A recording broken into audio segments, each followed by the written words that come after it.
वाला पार्टिकल है, ये कॉर्नर वाला पार्टिकल, ये टॉप फेस का सेंटर, ये भी टॉप फेस का सेंटर, और ये हम लोग का राइट फेस का सेंटर। तो एक अगर हम लोग बात करें तो ध्यान से देखिएगा, 1 2 3 4, ये 4 बॉल क्या है तो एक प्लेन में है, ये 4 बॉल एक प्लेन में। और बिल्कुल ये जो फेस का सेंटर है, ध्यान दीजिए, ये एज के सेंटर से परपेंडिकुलर ड्रॉ कीजिए, ठीक है ना। तो ये नीचे जो बॉल आ रहा है उनके ठीक बीच से क्या कर रहा है, पास कर रहा है। ध्यान दीजिएगा फिगर पर। तो 1 2 3 4, ये 4 बॉल एक प्लेन में, इसके ठीक बीच से नीचे में एक बॉल है, और इसी से ऊपर में चलिए, ऊपर में, ठीक है ना, एक यहाँ पर फेस का सेंटर मिलेगा। ये जो फेस है, ये फेस, इस फेस को अगर हम लोग एक्सटेंड कर दें ऊपर में, तो यहाँ फेस के सेंटर पर एक बॉल मिलेगा। तो अब देखिए कंप्लीट लोकेशन, कंप्लीट यहाँ पर देखा जाए तो 1 2 3 4, ये 4 बॉल एक प्लेन में, ठीक बीच में ऊपर में एक बॉल और एक बॉल नीचे में।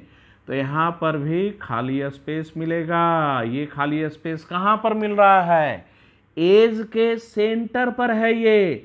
तो एज का सेंटर भी ऑक्टाहेड्रल वॉइड का क्या होता है, लोकेशन होता है।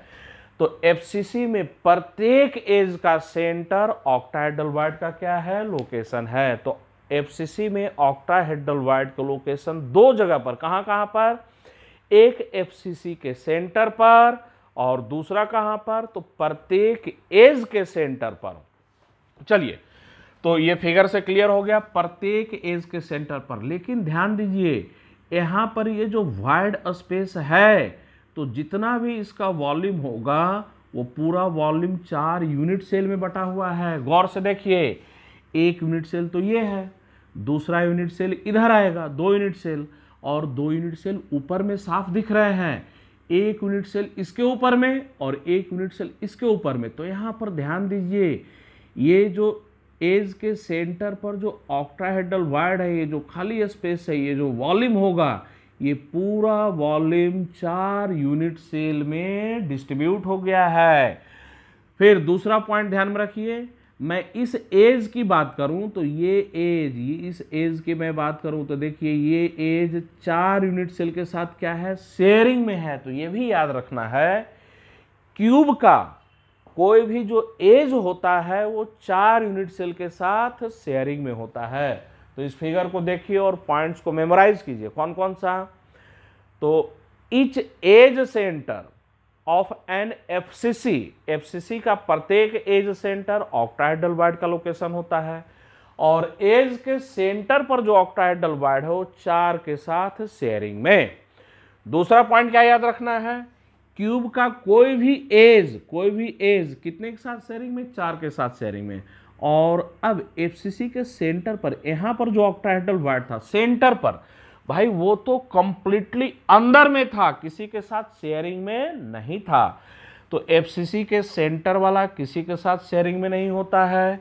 एज के सेंटर पर जो ऑक्टाहेड्रल वॉइड है वो कितने के साथ शेयरिंग में होता है, 4 के साथ शेयरिंग में होता है। तो ये ऑक्टाहेड्रल वॉइड यहां पर मैं लिख दे रहा हूं, ओवी ऑक्टाहेड्रल वॉइड, और ब्रैकेट में कर कर लिख दे रहा हूं, shared by 4 unit cells, 4 unit cells के द्वारा क्या है, शेयर्ड है।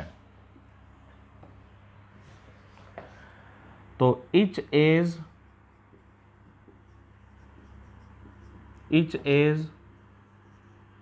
Of a cube is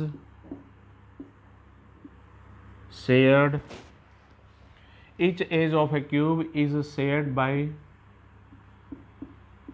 4 unit cells.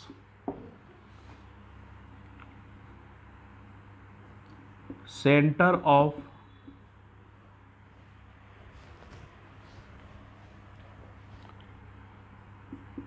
each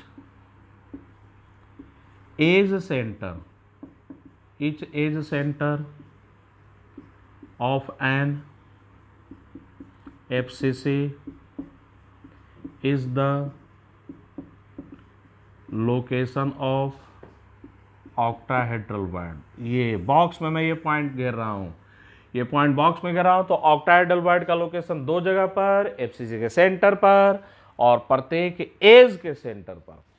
अब पूछा जाए सर एक यूनिट सेल में इफेक्टिव कितने ऑक्टाहेड्रल बॉन्ड होंगे, तो इफेक्टिव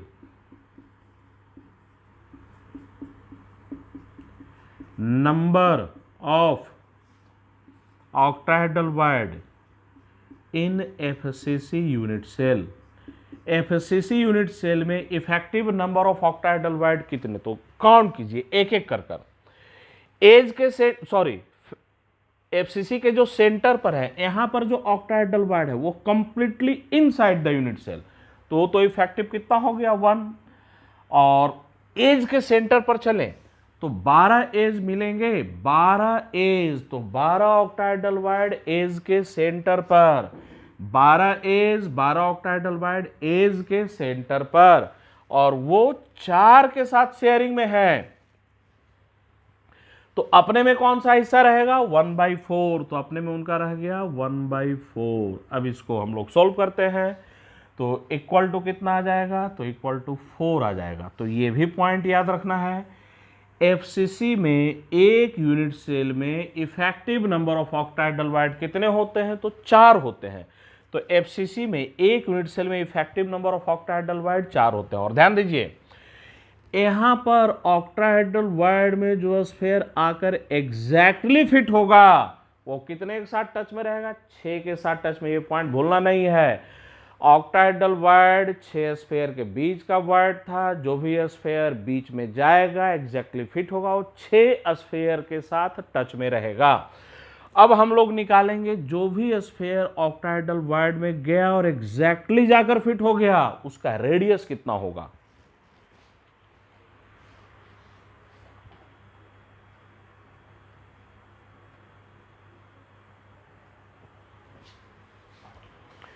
नेक्स्ट पॉइंट को समझिए, रेडियस अभी हम लोग 2 मिनट रुककर कैलकुलेट करेंगे, लेकिन एचसीपी की हम लोग बात करें।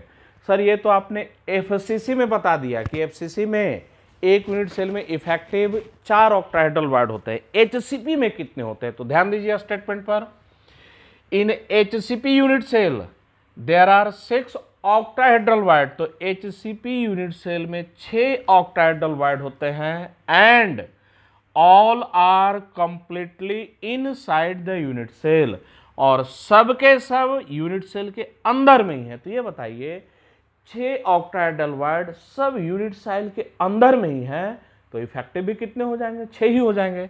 तो therefore effective number of octahedral bond in HCP unit cell कितना, तो 6। तो एफसीसी में इफेक्टिव 4 ऑक्टाहेड्रल बॉन्ड, एचसीपी में इफेक्टिव 6 ऑक्टाहेड्रल बॉन्ड।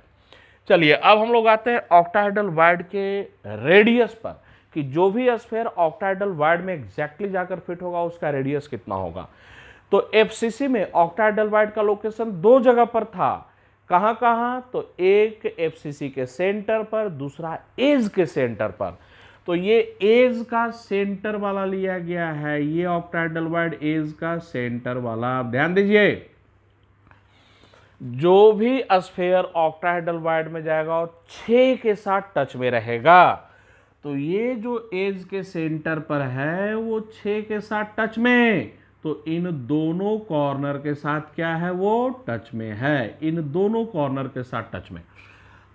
अब हम लोग ऑक्टाहेड्रल बॉन्ड वाले स्फीयर का रेडियस निकालेंगे। तो ये कॉर्नर वाला स्फीयर इसका नाम दिया गया ये ए, दूसरा कॉर्नर वाला स्फीयर इसका नाम दिया गया बी, और ये ऑक्टाहेड्रल बॉन्ड। तो इस फिगर को थोड़ा नीचे बनाया जाए।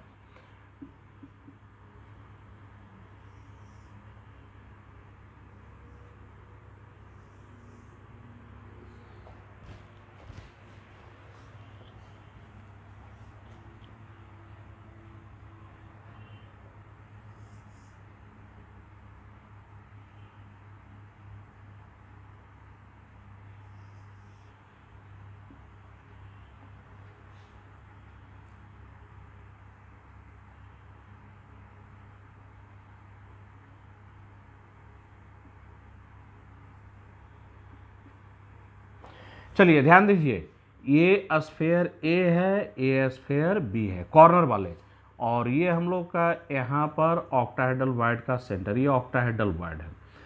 अब एक एक कर कर बताइए, यहाँ से लेकर यहाँ तक का जो डिस्टेंस होगा, यहाँ से लेकर यहाँ तक का डिस्टेंस, ध्यान से देखिए, यहाँ से लेकर यहाँ तक का डिस्टेंस, ये डिस्टेंस एज लेंथ के बराबर। तो यहाँ से लेकर यहाँ तक का डिस्टेंस, मेरे पेन के पॉइंट पर फोकस कीजिएगा, यहाँ से लेकर यहाँ तक का डिस्टेंस कितना, तो एज लेंथ का आधा हो जाएगा। तो ये डिस्टेंस ए के बराबर, और यहाँ से लेकर यहाँ तक का जो डिस्टेंस होगा वो एज लेंथ का आधा, a/2। ये भी डिस्टेंस कितना रहेगा हम लोग का, a/2 रहेगा। अब आगे बताइए, यहाँ से लेकर यहाँ तक का डिस्टेंस देखिए, तो ये हो गया स्फेयर का रेडियस, और यहाँ से लेकर यहाँ तक का डिस्टेंस ऑक्टाहेड्रल वॉइड वाले स्फेयर का रेडियस। गौर से देखिएगा, यहाँ से लेकर यहाँ तक ये हो गया r, और यहाँ से लेकर यहाँ तक ये डिस्टेंस कितने के बराबर, तो वॉइड वाले स्फेयर के रेडियस के बराबर। तो एक रिलेशनशिप a/2 इक्वल टू कितना, तो r plus r octahedral void. हम लोग एक काम करते हैं, हम लोग डेरिवेशन पार्ट इधर कर लेते हैं।